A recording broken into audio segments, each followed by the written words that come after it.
Welcome to Pindar Poetry. We hope you learned something new. You'll start by preparing essentials so you can call the API right away.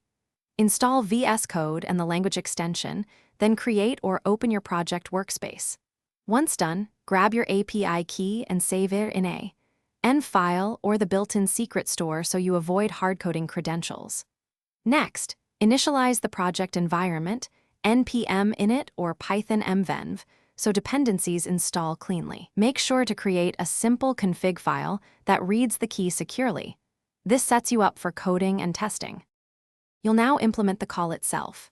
Install an HTTP client like Axios or Requests, then create a dedicated API module that accepts parameters and returns parsed JSON.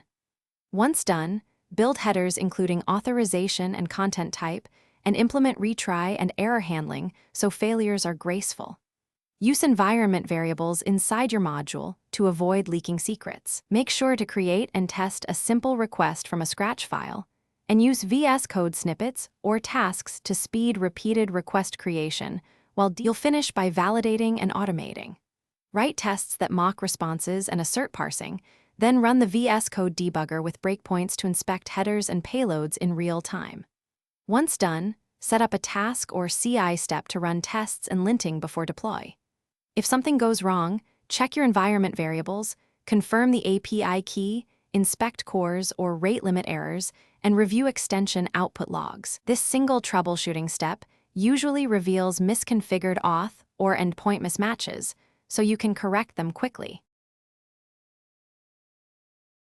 Thanks for watching. Consider subscribing if we helped you.